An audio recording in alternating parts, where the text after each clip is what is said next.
నమస్తే, welcome to non stop news. రోజంతా busy ఉన్నారా? న్యూస్ అప్డేట్స్ మిస్ అయ్యారా? Don't worry. బ్రేక్స్ లేకుండా బోర్ కొట్టకుండా నాన్ స్టాప్ న్యూస్ ప్రతిరోజు రాత్రి 9 గంటలకు. నేను హిమబిందు. నేను కార్తిక్. ఢిల్లీ హైకోర్టులో ఎల్లో మీడియాకు షాక్. ఎంపీ విజయసాయిరెడ్డికి వ్యతిరేకంగా ప్రసారం చేసిన కథనాలను వెంటనే తొలగించాలని 9 మీడియా సంస్థలకు ఢిల్లీ హైకోర్టు ఆదేశాలు జారీ చేసింది. ఈటీవీ, ఆంధ్రజ్యోతి, టీవీ5, మహా న్యూస్, ఆర్టీవీ సహా 9 మీడియా సంస్థలకు ఆదేశాలు జారీ చేసింది ఢిల్లీ హైకోర్టు. ఏపీ దేవాదాయ శాఖ అసిస్టెంట్ కమిషనర్ శాంతి వ్యవహారంలో విజయసాయిరెడ్డిపై తప్పుడు కథనాలు ప్రసారం చేసింది ఎల్లో మీడియా. దీంతో ఎంపీ విజయసాయిరెడ్డి పరువు, రాజకీయ భవిష్యత్తుకు భంగం కలిగించే విధంగా వ్యవహరించారని, వదంతుల ఆధారంగా ప్రసారం చేసిన తప్పుడు కథనాలను తొలగించాలని ఆదేశించింది ఢిల్లీ హైకోర్టు.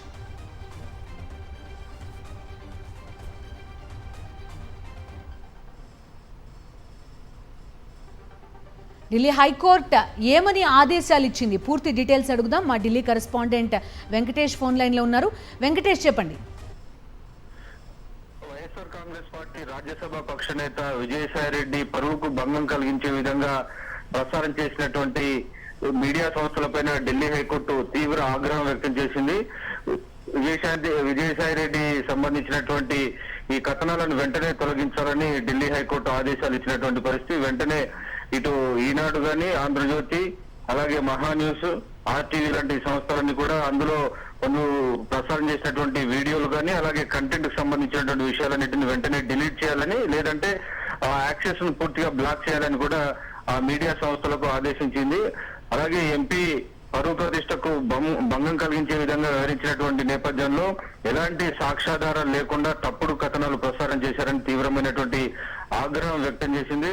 వెంటనే ఈ కంటెంట్ తొలగించాలని కూడా తన ఆదేశాల్లో పేర్కొన్నటువంటి పరిస్థితి. పూర్తిగా విజయసాయిరెడ్డి పరువు ప్రతిష్టలకు భంగం కలిగించే విధంగా, అలాగే ఆయన రాజకీయ భవిష్యత్తుకు భంగం కలిగించే విధంగా వ్యవహరించారని ఢిల్లీ హైకోర్టు వ్యాఖ్యానించినటువంటి పరిస్థితి. సో ఈ నేపథ్యంలో ఈ అంశం పైన చర్యలు తీసుకోవాలని విజయసాయిరెడ్డి దాఖలు చేసినటువంటి పిటిషన్ పైన విచారణ జరిపిన ఢిల్లీ హైకోర్టు ఈ మేరకు ఆదేశాలు ఇచ్చింది. అలాగే ఈ మొత్తం కేసులో దాదాపు 10 కోట్ల రూపాయల నష్టపరిహారం ఈ సంస్థలు చెల్లించాలని విజయసాయిరెడ్డి తన పిటిషన్ లో విజ్ఞప్తి చేసినటువంటి పరిస్థితి. సో మొత్తానికి ఏపీ దేవాదాయ శాఖ అసిస్టెంట్ కమిషనర్ శాంతికి సంబంధించినటువంటి వ్యవహారంలో, భార్యాభర్తల మధ్య జరిగినటువంటి వ్యవహారంలో తప్పుడు కథనాలు ప్రసారం చేసి ఎల్లో మీడియా, ప్రధానంగా మహా న్యూస్ గానీ, అలాగే ఆంధ్రజ్యోతి లాంటి సంస్థలు విజయసాయిరెడ్డి రాజకీయ భవిష్యత్తును దెబ్బతీసే విధంగా, ఆయన ప్రతిష్టకు భంగం కలిగే విధంగా వ్యవహరించాయి. సో ఈ అంశానికి సంబంధించి ఢిల్లీ హైకోర్టు ఎల్లో మీడియాకు గట్టి షాక్ ఇచ్చింది ఈ రోజు.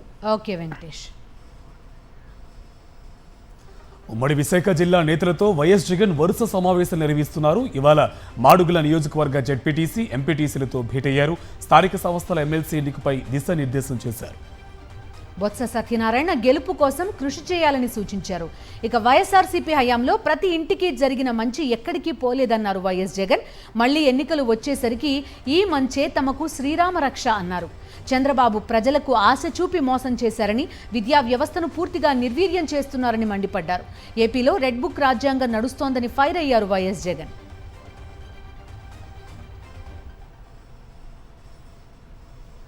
కోవిడ్ లాంటి మహమ్మారి కూడా మన రాష్ట్రాన్ని పీడించిన రోజుల్లో కూడా సాకులు చెప్పలేదు, కారణాలు ఇవ్వలేదు. ఎన్నికల్లో ఏదైతే మాట చెప్పామో ఆ మాట కోసం కట్టుబడి క్యాలెండర్ ఇచ్చి మరీ ఏ నెలలో ఏ పథకం ఇస్తామో చెప్పి మరీ బటన్లు నొక్కి నేరుగా ప్రతి ఇంటికి మంచి చేశాం. చేసిన మంచి ఎక్కడికి పోదు. ఆ మంచి ప్రతి ఇంట్లోనూ కూడా ఈ రోజుకి కూడా బ్రతికే ఉంటుంది.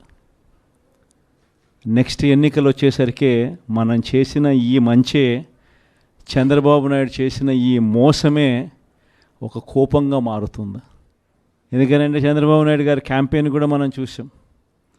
జగన్ ఏమో పలావ్ ఇచ్చాడు, బాగానే చూసుకున్నాడు, కానీ చంద్రబాబు నాయుడు బిర్యానీ పెడతానన్నాడు. తీరా చూసేసరికి పలావు పోయింది, బిర్యానీ పోయింది, పస్తు పండుకోవాల్సిన పరిస్థితిలో ఈ పొద్దు మేము ఉన్నాము అని చెప్పి ప్రజలందరూ కూడా అనుకుంటా ఉన్న పరిస్థితిలో ఈరోజు రాష్ట్రాన్ని చూస్తూ ఉన్నాం. వైఎస్ఆర్ కాంగ్రెస్ పార్టీయే, మన పార్టీయే అధికారంలో ఉండి ఉంటే ఈ పార్టీకే మీ జగన్ రైతులందరికీ రైతు భరోసా ఇచ్చేసిండు. వైఎస్ఆర్ కాంగ్రెస్ పార్టీయే ఉండింటే మీ జగనే ముఖ్యమంత్రిగా ఉంటే వాళ్ళ అమ్మలందరికీ కూడా ఈ పాటికి అమ్మఒడి పథకం కూడా ఈ పాటికి అంది, వాళ్ళందరూ కూడా సంతోషంగా ఉండుండేవాళ్ళు. మీ జగనే ముఖ్యమంత్రిగా ఉండుంటే, వైఎస్ఆర్ కాంగ్రెస్ పార్టీ మన పార్టీ అధికారంలో ఉండుంటే ఈ పాటికి విద్యా దీవెన కింద ప్రతి పిల్లాడికి కూడా వాళ్ళు కట్టాల్సిన ఫీజులు ప్రతి త్రైమాసికం 3 నెలలకు ఒకసారి వాళ్ళకు సంబంధించిన ఫీజులు మళ్ళీ 3 నెలల లోపల 3 నెలలు అయిపోయిన వెంటనే ప్రతి త్రైమాసికం వచ్చే ఫీజులు విద్యా దీవెన కింద వాళ్ళ ఖాతాల్లోకి పడుండేటివి. ప్రతి అడుగులోనూ మోసమే కనిపిస్తూ ఉంది. పిల్లలకైతే మొన్నటిదాకా ఇంగ్లీష్ గవర్నమెంట్ బడులలో టోఫుల్ ఒక పీరియడ్గా బోధన జరుగుతూ ఉండేది. ఇంగ్లీష్ గొప్పగా పిల్లలందరూ చదువుకొని నేర్చుకొని గొప్పగా మాట్లాడే పరిస్థితి ఉండుకొని IBA సర్టిఫికెట్లు సైతం వాళ్ళు పుచ్చుకొని ఏకంగా మన పిల్లలందరూ కూడా ప్రపంచంతో పోటీ పడేలా చదువులు ఉండే పరిస్థితి నుంచి ఈరోజు చంద్రబాబు నాయుడు గారు ప్రభుత్వం రాగానే టోఫుల్ పీరియడ్ను కూడా బడులలో నుంచి తీసేశాడు. ఇంగ్లీష్ మీడియం కూడా ఎగిరిపోయే పరిస్థితులు, ఇక ట్యాబులు కూడా ఇస్తారన్న నమ్మకం కూడా లేని పరిస్థితులు. అస్తవ్యస్తంగా ఈరోజు స్కూళ్ళు కనిపిస్తూ ఉన్నాయి. గవర్నెన్స్ అయితేనేమి, డెలివరీ అయితేనేమి, ఇంటికే వచ్చి డెలివరీ అయితేనేమి అన్నీ కూడా అస్తవ్యస్తంగా కనిపిస్తూ ఉన్నాయి. లా అండ్ ఆర్డర్ అయితే పూర్తిగా రెడ్ బుక్ పాలన జరిగిపోతూ ఉంది. అసలు లా అండ్ ఆర్డర్ ఉందా లేదా అనేది కూడా నమ్మకం కూడా ఎవరికి కలగడంలా. ఇష్టం వచ్చినట్టుగా ఎవరికి గ్రామంలో కక్షలు ఎవరికి ఉన్నా కూడా వాళ్ళ కక్షలు తీర్చుకునే దానికోసం వీళ్ళు చంద్రబాబు నాయుడు గారు ప్రభుత్వం సపోర్ట్ చేస్తూ ఉండడం ఇవే జరుగుతూ ఉన్నాయి. ఇంతటి దారుణంగా ప్రభుత్వంలో పరిపాలన సాగుతూ ఉంది. ఈ 5 ఏళ్ళు నేను కష్టాలు ఉండవు అని చెప్పను, కష్టాలు ఉంటాయి. మనం విపరీతంగా వాళ్ళు హెరాస్మెంట్ కూడా చేస్తారు, అది కూడా నేను చెప్తా ఉన్నా ఉంటాయి, కాదని నేను అనడంలా. ఇన్ఫ్యాక్ట్ నా పరిస్థితి మీ అందరికీ కూడా తెలిసే ఉంటుంది. 16 నెలలు నన్ను జైల్లో కూడా పెట్టినారు. కష్టాలు ఉండవని నేను చెప్పను, అటువంటి కష్టాలు కూడా నేను చూసిన. కానీ ఏమైంది, కష్టాలు అనేటివి ఎప్పుడు ఎల్లకాలం ఉండవు. ఒక చీకటి వచ్చిన తర్వాత వెలుతురు రావడం అన్నది దేవుడు క్రియేట్ చేసిన సృష్టిలో ఖచ్చితంగా జరగాల్సిన కార్యక్రమం.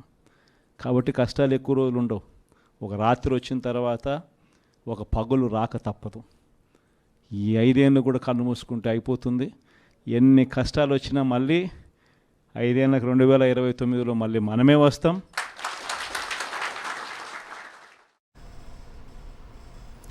వైఎస్ఆర్సీపీ నేతలపై కూటమి ప్రభుత్వం కక్ష సాధింపు చర్యలకు పాల్పడుతుంది. తాజాగా మాజీ మంత్రి జోగి రమేష్ను టార్గెట్ చేసింది. జోగి రమేష్ కుమారుడు రాజీవ్ను అదుపులోకి తీసుకున్నారు. ఇబ్రహీంపట్నంలో జోగి రమేష్ ఇంట్లో పోలీసులు సోదాలు చేశారు. అసలు ఎందుకు వచ్చారో కూడా సమాచారం ఇవ్వకుండా పోలీసులు తనిఖీలు చేశారు.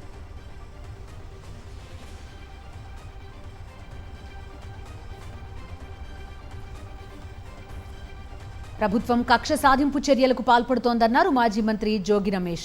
అగ్రిగోల్డ్లో తమ కుటుంబం తప్పు చేసినట్టు నిరూపిస్తే విజయవాడ నడి రోడ్డుపై ఉరివేసుకుంటానన్నారు. తమ కుమారుడు విదేశాల్లో చదివాడని, ఉద్యోగం కూడా చేశాడని చెప్పుకొచ్చారు. కోపం ఉంటే తనపై కక్ష తీర్చుకోవాలని సూచించారు. తన కొడుకుని అన్యాయంగా అరెస్ట్ చేశారని, ఇది బలహీన వర్గాలపై దాడి అంటూ ఆగ్రహం వ్యక్తం చేశారు. ఒకవేళ నేను ఇంటికి వచ్చేసానని చెప్పేసి నువ్వు అనుకుంటా ఉంటే జోగి రమేష్ని అరెస్ట్ చేయి. అంతేగాని అమాయకుడైన నా కుమారుడు ఏం చేశాడు? అమెరికాలో ఎంఎస్ చేసి, డెలాయిట్లో జాబ్ చేసి, రేపో మాపో అమెరికా వెళ్ళిపోయే పరిస్థితుల్లో నువ్వు అసలు అగ్రిగోల్డ్ భూమి ఎవడన్నా కానీ కొంటాడండి? అగ్రిగోల్డ్ భూమి అటాచ్మెంట్లో ఉంటే ఎవరికైనా రిజిస్ట్రేషన్ అవుతుందండి? మామూలు భూమి కొన్నాం, అగ్రిగోల్డ్ భూమి రిజిస్ట్రేషన్ అవుద్దా? అసలే ఎక్కడన్నా ఉందా బూత్ కదా? ఇది సబ్ రిజిస్టర్ చేస్తాడా? రిజిస్టర్ ఆఫీసులో బ్లాక్లో ఉంటాయి కదా. ఇంత దుర్మార్గంగా కక్ష సాధింపు చర్యలు తీసుకోవడం అనేది న్యాయం అని చెప్పి అడుగుతాను.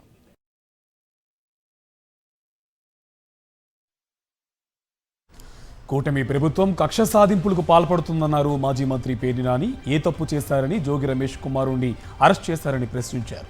ఎన్ని కేసులు పెట్టినా భయపడేది లేదన్న ఆయన టీడీపీ తప్పులపై న్యాయ పోరాటం చేస్తామన్నారు. జోగి రమేష్ గారి కుమారుడిని కేసులో ఇరికించడం అంటే ఏం తప్పు జరిగిందని చెప్పని, అగ్రిగోల్డ్ ఆస్తులు ఏ ఆస్తులు ఉన్నాయో అవన్నీ కూడా జీవోలు ఇవ్వడం జరిగింది. ఆ జీవోల్లో ఇచ్చినటువంటి ఆస్తి, నువ్వు ప్రభుత్వంలో ఉన్నావు, ఆస్తులు ఎక్కడైతే సర్వే నెంబర్లు ఉన్నాయో ఆ సర్వే నెంబర్ ఉన్నటువంటి ఫీల్డ్ సర్వే ఎక్కడ చేసుకుంటే ఆ నంబర్ పొలానికి కానీ జోగి రమేష్ గారి కొడుకు కొనుక్కున్న పొలానికి కానీ ఎక్కడ సరిహద్దులు ఏమైనా ఆనుకుని ఉన్నాయా కనీసం? కూటమి ప్రభుత్వం విద్యారంగాన్ని అస్తవ్యస్తంగా మారుస్తోందని ధ్వజమెత్తారు మాజీ మంత్రి ఆదిమూలపు సురేష్. విద్యారంగంలో వైఎస్ జగన్మోహన్ రెడ్డి విప్లవాత్మక సంస్కరణలు తీసుకొచ్చారని గుర్తు చేశారు. విప్లవాత్మక సంస్కరణలను అమలు చేయలేక చంద్రబాబు చేతులెత్తేశారని మండిపడ్డారు. ఆంధ్రప్రదేశ్లో టీడీపీ ప్రభుత్వం ఏర్పడిన తర్వాత రాష్ట్రంలో విద్యారంగం తిరోగమనంలో కొనసాగుతుందనే చెప్పక తప్పదు. ఈరోజు నేను ఒకటే వారికి చెప్పదలుచుకున్నాను. జగన్మోహన్ రెడ్డి గారు తీసుకున్నటువంటి ఆయన చేసినవన్నీ మేము అమలు చేయడం ఇబ్బందిగా ఉంటుంది. అమ్మఒడి పథకాన్ని అమ్మకు తల్లికి వందనం అని చెప్పి పేర్లు మార్చి మరి వాళ్ళు పెట్టాలనుకుంటున్నారు. అంతకు మెరుగ్గా చేయాలనుకుంటున్నారంటే మేము స్వాగతిస్తాం. ఉమ్మడి విశాఖ స్థానిక సంస్థల ఎమ్మెల్సీ ఉప ఎన్నికకు నామినేషన్ గడువు ముగిసింది. ఈ బై ఎలక్షన్కు 2 నామినేషన్లు దాఖలయ్యాయి. వైఎస్ఆర్సీపీ అభ్యర్థిగా బొత్స సత్యనారాయణ నామినేషన్ వేయగా స్వతంత్ర అభ్యర్థిగా షఫీ ఉల్లా నామినేషన్ దాఖలు చేశారు. రేపు నామినేషన్ల పరిశీలన జరగనుంది. ఇక సంఖ్యాబలం లేకపోవడంతో ఓటమి ఖాయమని భావించిన టీడీపీ పోటీ నుంచి తప్పుకుంది. అభ్యర్థిని బరిలో దింపకూడదని నిర్ణయించింది. దీంతో వైఎస్ఆర్సీపీ గెలుపు లాంఛనంగా భావిస్తున్నారు.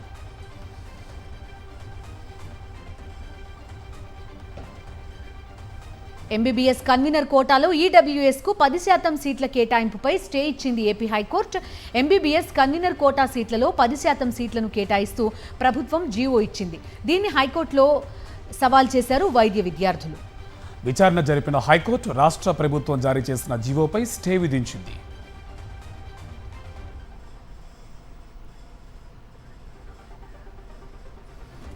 AP deputy CM Pawan Kalyan Tirupati జిల్లా శ్రీహరికోటను సందర్శించారు. సతీష్ ధావన్ స్పేస్ సెంటర్ షార్లో నిర్వహించిన జాతీయ అంతరిక్ష దినోత్సవం వేడుకలకు ఆయన హాజరయ్యారు. తన కుమార్తె ఆద్యతో కలిసి శ్రీహరికోటకు వెళ్లిన పవన్ కళ్యాణ్కు ఘన స్వాగతం పలికారు షారధికార్. షార్లో రాకెట్లను పరిశీలించిన పవన్ అక్కడి శాస్త్రవేత్తలతో కాసేపు ముచ్చటించారు. ఈ సందర్భంగా చంద్రయాన్ ల్యాండర్ విక్రమ్ తరహా మోడల్ను బహుమతిగా పవన్ కళ్యాణ్కు అందించారు సైంటిస్టులు.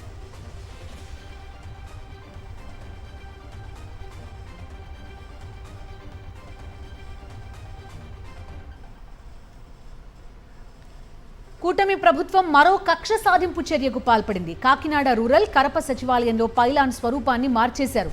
పైలాన్పై ఉన్న వైఎస్ జగన్ చిత్రపటాలతో కూడిన నవరత్నాల చిత్రపటాన్ని తొలగించారు. గ్రామ సచివాలయ వ్యవస్థను కరప నుంచే ప్రారంభించారు వైఎస్ జగన్. సచివాలయ వ్యవస్థకు గుర్తుగా అప్పట్లో భారీ పైలాన్ ఆవిష్కరించారు. పైలాన్ను మార్చిన కూటమి నేతల తీరుపై వైఎస్ఆర్సీపీ నేతలు ఆగ్రహం వ్యక్తం చేశారు.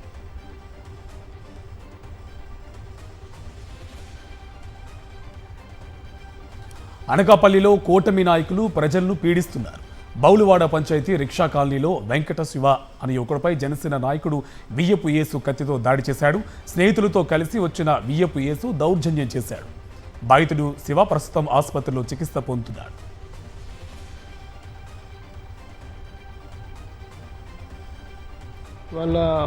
వాళ్ళందరినీ తీసుకొని వచ్చి మా ఇంట్లోకి రాయిలు గీలన్నీ ఇసిరి నన్ను పరిగెట్టించి చాకుతో పొడిస్తారు. కత్తి నలుగురు వచ్చారు. అందులో యేసు ఒకడే వెనకతలు పరిగెట్టుకుని వచ్చి చాకుతో పొడిస్తాడు కత్తితో. కార్యకర్తలపై అక్రమ కేసులకు నిరసనగా తిరుపతి జిల్లా వాకాడు తహసీల్దార్ కార్యాలయం ఎదుట నిరసన తెలిపారు వైఎస్ఆర్సీపీ శ్రేణులు. కూటమి ప్రభుత్వం అధికారంలోకి వచ్చాక టీడీపీ నాయకులు చెలరేగిపోతున్నారని మండిపడ్డారు. రెడ్ బుక్ రాజ్యాంగం ప్రకారం వైఎస్ఆర్సీపీ నాయకులు కార్యకర్తలపై కక్ష సాధింపు చర్యలకు పాల్పడుతున్నారని ఆగ్రహం వ్యక్తం చేశారు. అక్రమ కేసులు బనాయించిన పోలీసులపై ఆర్టికల్ 21 ప్రకారం హైకోర్టులో కేసు వేస్తామన్నారు.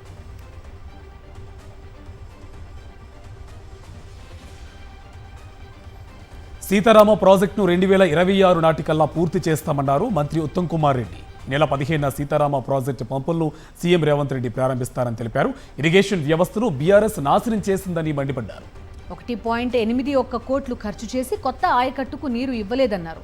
రీడిజైన్ పేరుతో సీతారామ ప్రాజెక్టులో భారీ దోపిడీ జరిగిందని ఆరోపించారు.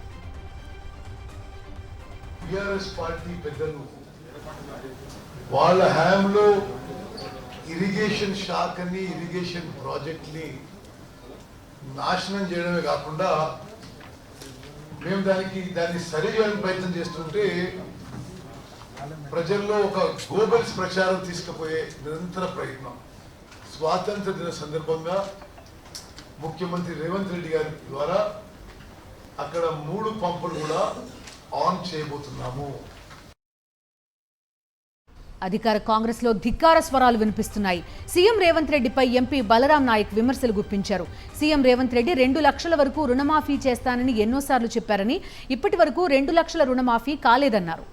మహబూబాబాద్ ఎమ్మెల్యే మురళీ నాయక్ క్యాంపు కార్యాలయంలో సీఎం రిలీఫ్ ఫండ్ చెక్కుల పంపిణీ కార్యక్రమంలో పాల్గొన్న సీఎం ఎంపీ బలరాం నాయక్ మిగతా స్కీమ్ల గురించి తాను మాట్లాడదలుచుకోలేదన్నారు.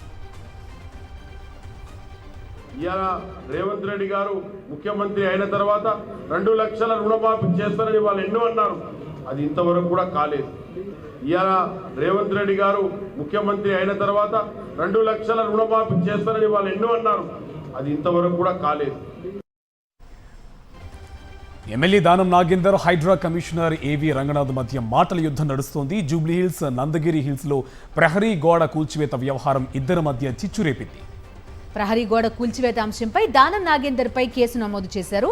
దీనిపై చట్ట ప్రకారంగా వ్యవహరిస్తున్నామన్నారు ఏవి రంగనాథ్. మరోవైపు రంగనాథ్ కామెంట్స్ కి దానం కౌంటర్ ఇచ్చారు. రంగనాథ్ కి హైడ్రా పోస్ట్ ఇష్టం లేనట్టుందని, అందుకే తనపై కేసు పెట్టారన్నారు. వీరిద్దరి మధ్య మాటకు మాట ఓసారి చూద్దాం.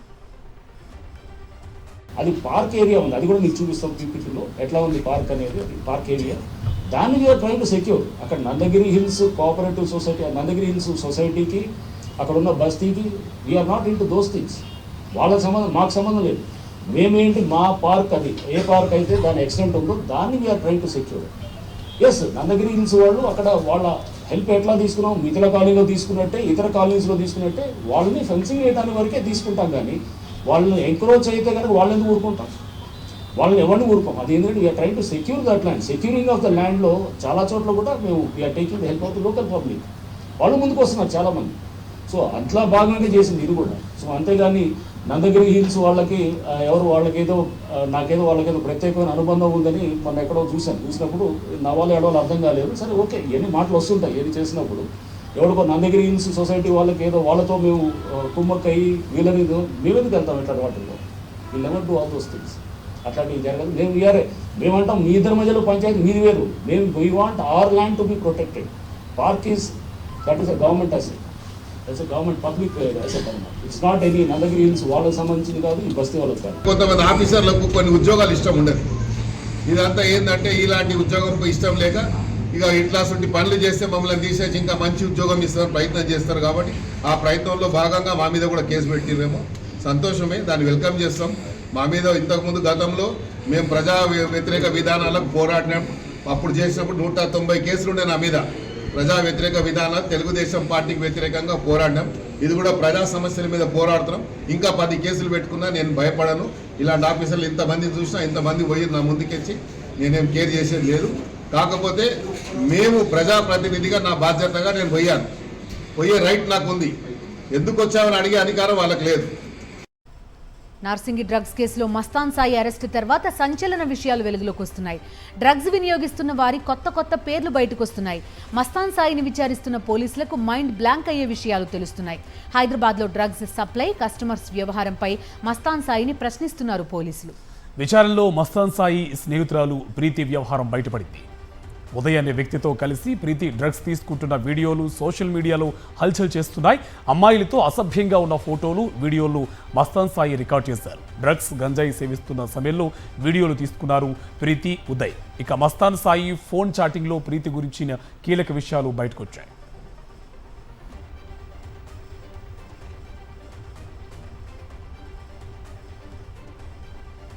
జగిత్యాల జిల్లా గొల్లపల్లి బాలికల హాస్టల్లో 5గురు విద్యార్థినులు అస్వస్థకు గురయ్యారు. వెంటనే అప్రమత్తమైన సిబ్బంది జగిత్యాల జిల్లా ఆసుపత్రికి తరలించారు. ఆసుపత్రిలో చికిత్స కొనసాగుతుంది. ఇందులో 3 పరిస్థితి విషమంగా ఉన్నట్లు వైద్యులు తెలిపారు.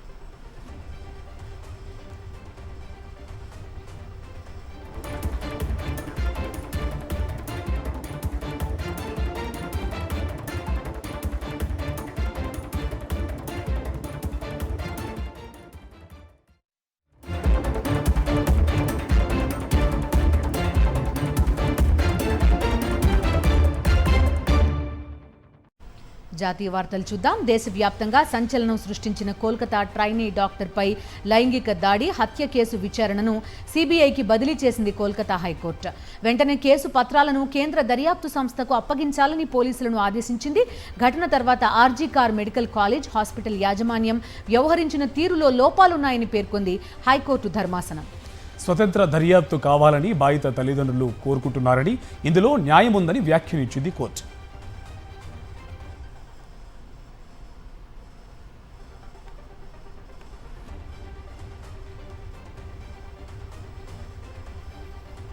ఢిల్లీలో ఏఐసీసీ సమావేశంలో పార్టీ సంస్థాగత అంశాలపై కీలక నిర్ణయాలు తీసుకుంది కాంగ్రెస్ పార్టీ. సెబీ హిండెన్బర్గ్ వివాదంపై జేపీసీ విచారణకు డిమాండ్ చేసింది. ఈ నెల 22న దేశవ్యాప్తంగా ఈడీ ఆఫీసుల ఎదుట ధర్నాలు నిర్వహించాలని నిర్ణయించింది. సెబీ చైర్పర్సన్ బర్తరఫ్ చేయాలనే డిమాండ్తో నిరసన ప్రదర్శనలు చేపట్టనున్నాయి హస్తం శ్రేణులు.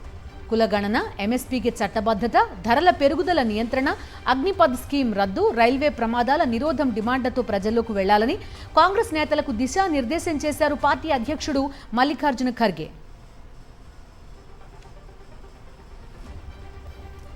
బంగ్లాదేశ్ తాత్కాలిక ప్రభుత్వ సారథి మహమ్మద్ యూనస్ తాజాగా మైనార్టీలు, హిందువులపై జరుగుతున్న దాడులపై స్పందించారు.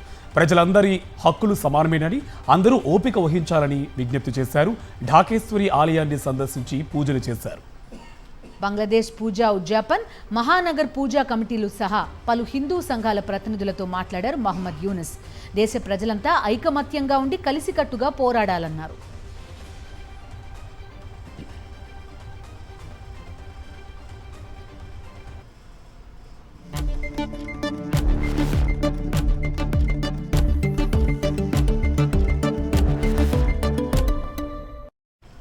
బిజినెస్ అప్డేట్స్ చూద్దాం. దేశీయ స్టాక్ మార్కెట్ సూచీలు భారీ నష్టాల్లో ముగిశాయి. సెన్సెక్స్ 692.89 పాయింట్ల నష్టంతో 78,956.03 వద్ద, నిఫ్టీ 208 పాయింట్ల నష్టంతో 24,139 పాయింట్ల వద్ద ముగిసింది. Apollo hospital, doctor Reddy's lab, Nestle, Tata consumer products వంటి కంపెనీలు టాప్ గెయినర్స్ జాబితాలో చేరాయి. భారత పెట్రోలియం కార్పొరేషన్, అలాగే HDFC life insurance, Bajaj finance కంపెనీలు నష్టాల జాబితాలోకి చేరుకున్నాయి.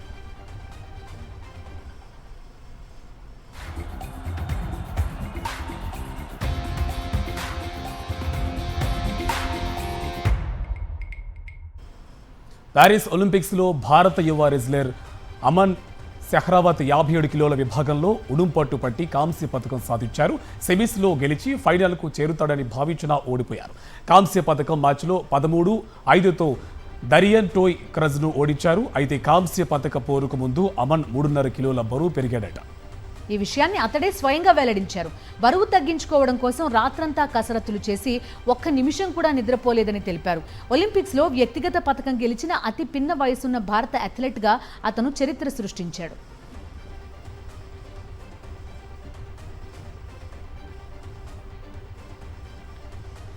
టోక్యో పారా ఒలింపిక్స్లో బ్యాడ్మింటన్లో పసిడి పథకం సాధించిన ప్రమోద్ భగత్పై సస్పెన్షన్ వేటు పడింది. అతన్ని 18 నెలల పాటు సస్పెన్షన్ విధిస్తున్నట్లు బ్యాడ్మింటన్ వరల్డ్ ఫెడరేషన్ ప్రకటించింది. డోపింగ్ నిరోధక నిబంధనలను ఉల్లంఘించినందుకు ఈ చర్యలు తీసుకుంటున్నట్టు పేర్కొంది. ప్రమోద్ భగత్ టోక్యో పారాలింపిక్స్ పురుషుల సింగిల్స్ SL3 కేటగిరీలో పోటీ పడ్డారు. ఫైనల్లో డేనియల్ బెథెల్ని ఓడించి స్వర్ణ పథకం గెలుచుకున్నారు.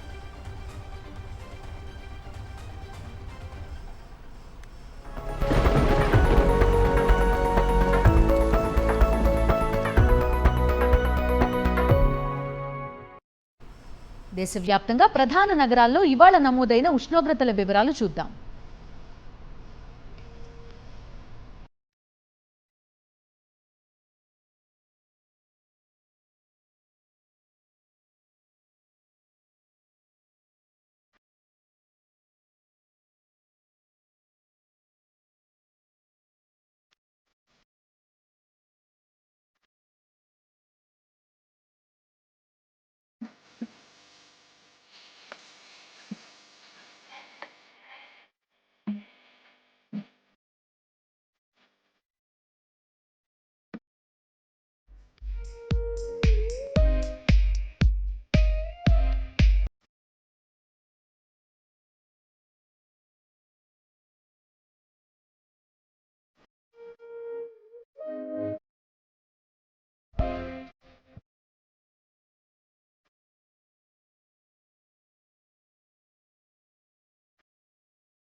స్క్రీన్ 90 చూద్దాం. స్వాతంత్ర్యం మా స్వాతంత్ర్యం అనే సాంగ్ ను దర్శక నిర్మాత తమ్మారెడ్డి భరద్వాజ లాంచ్ చేశాడు. ప్రజా నాట్య మండలి రూపకల్పనలో ఎం శేషగిరి రాసిన ఈ పాటకు శ్రీనివాస్ నందుల సంగీతం అందించాడు. నాగార్జున పుట్టినరోజు కానుకగా మాస్ మూవీని రీ రిలీజ్ చేస్తున్నారు. రాఘవ లారెన్స్ దర్శకత్వంలో ఈ మూవీ తెరకెక్కింది. నేచురల్ స్టార్ నాని నటించిన సరిపోదా శనివారం మూవీ ట్రైలర్ లేటెస్ట్ గా రిలీజ్ అయింది. ఆగస్టు 29న సినిమా విడుదల కాబోతోంది. కమిటీ కురోళ్లు మూవీ పాజిటివ్ టాక్ సొంతం చేసుకుంది. 4 రోజుల్లోనే 7.48 కోట్ల రూపాయలు గ్రాస్ రాబట్టి బ్రేక్ ఈవెన్ పూర్తి చేసుకుంది. సూర్య నటించిన మొదటి pan India cinema Kanguva latest గా ట్రైలర్ రిలీజ్ అయింది. విడుదలైన 24 గంటల్లోనే 20 మిలియన్ వ్యూస్ ను సంపాదించింది కంగువా. సుజోయ్ ఘోష్, షారుఖ్ ఖాన్ కాంబినేషన్ లో కింగ్ టైటిల్ తో మూవీ తెరకెక్కబోతోంది. నవంబర్ నుండి షూటింగ్ ప్రారంభం కాబోతోందట.